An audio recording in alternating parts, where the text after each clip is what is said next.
Hello and welcome to another video. So today we're taking a look at the mid shadow that I built quite a while ago. I'd say it was pre-mini expansion at this point for Unlimited, and I thought, why not give it another go? I had a few challenges to complete, so it was worth, making a video out of what I had to do with it. It actually ended up performing pretty well considering, honestly, and I actually had a few decent chances to use Catholic, which I usually don't get, so I was quite enjoying those. So we're going to get right into this and take a look.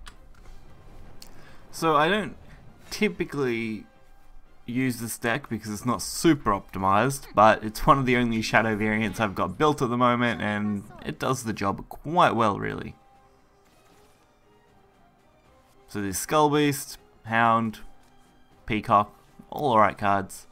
Actually pretty decent for going into the early game, especially against Dragon going first.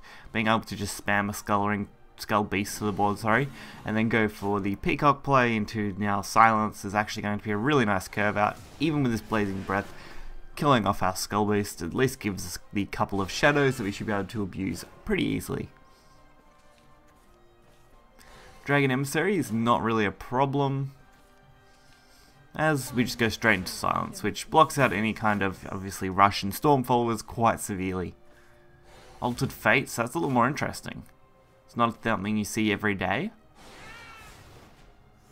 but they haven't really played it much more, so it's probably either a Discard Dragon, Path to Purgatory Dragon, Discount Dragon. There's so many variants that run this kind of engine, it's really hard for me to narrow it down to one. We are going to have a chance to use Cerberus, so that's looking to be very promising.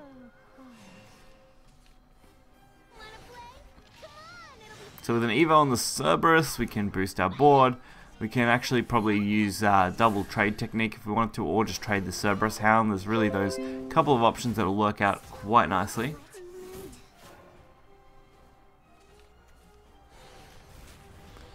And then we can just kind of go face with whatever else we've got for the next turn if it survives, which they did leave up our entire board.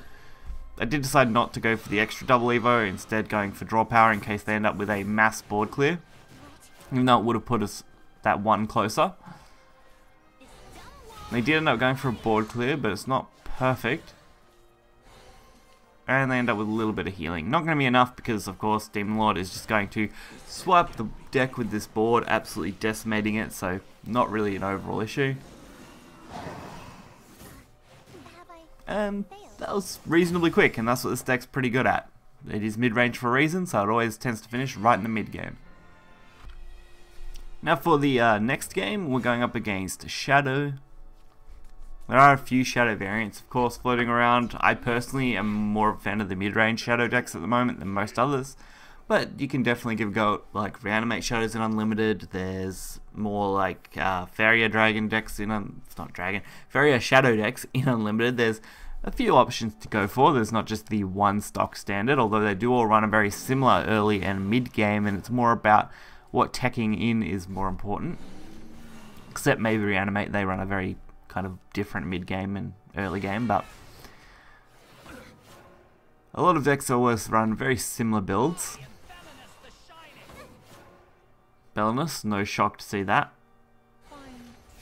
So we'll set up a nice ward. Definitely love that card on 3, it's such a good statted follower for this deck. And baiting out the Friend's Curse is actually pretty worthwhile, even if we're going to take a little bit of damage. We can actually go for our own, using Fran, taking care of the Bellinus, which at least limits their lines of play next turn.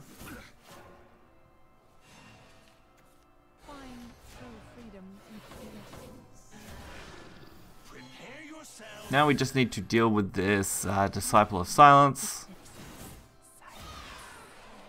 which Cerberus actually does an okay job at. With the Evo, I mean, we're going to get a full board still of those 3 followers. Then we're not going to lose anyone to this trade, so pretty valuable overall. And it sets up for the potential of a Catron 6. This Lurching Corpse doesn't look good though, especially with Demon Eater. Where's it going to go? Oof. With the Evo though, that's even rougher. Much rougher to deal with that. But we can kind of just flood the board off this, which is okay, especially if we add these draw powers. It's not the best way to have to do it, but it's pretty reasonable. Decided to do it this way and leave a board space open.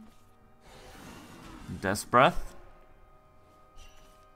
And of course we get the Demon Lord. So I could have done this bit a little bit better, I reckon, instead of the way I did it, but I mean, it worked in the end. That was the main thing. I really would have liked to have used Cather here, but sometimes I just don't get that opportunity. I probably should have just thrown out the Fran's Attendant there to get it on board.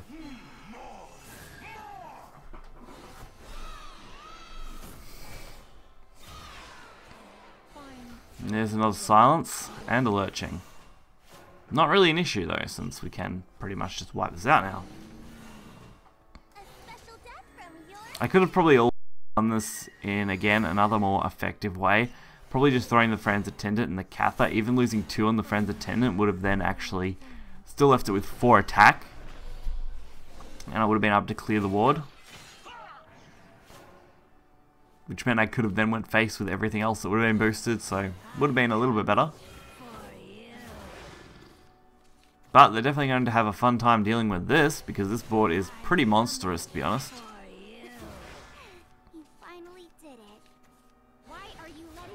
So they'd need the Amazing Fran's Curse, and probably even another play to kill this off. And they still missed, which is great for us, not so great for them. And game 3 is going to be against Blood. No shock there, I have seen Blood rising up in Unlimited a little bit as far as popularity goes, as Unlimited's meta is not so much a meta, not in the typical way at least. We don't typically see a one deck beats everything sort of situation a lot of the time in Unlimited. It's kind of everything has such overpowered cards now that nearly any deck you want has a chance of winning as long as you're playing the right variations.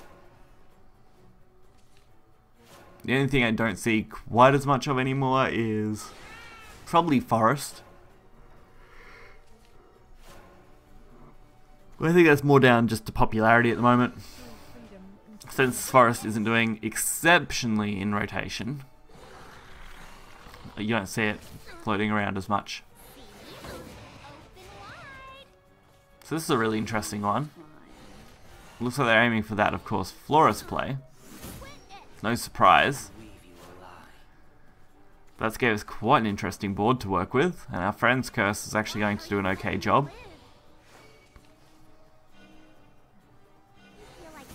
So we do have to let them heal, which is a little disappointing, but letting them heal so I can go for a little bit of damage is completely acceptable.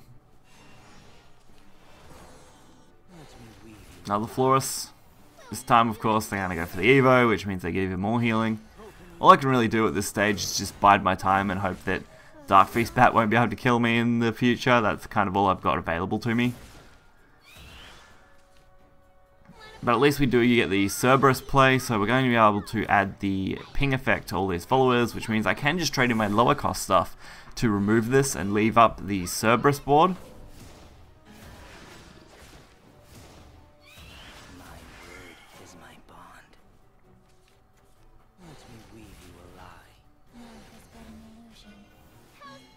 Okay, another Florist with a Disciple of Lust. This should be the last one, which means once we've dealt with this, there shouldn't be any major healing anymore. There'll only be maybe the minor healing spells and stuff like that. Even in Unlimited, people don't typically run a lot of healing in Dark Feast Bat decks.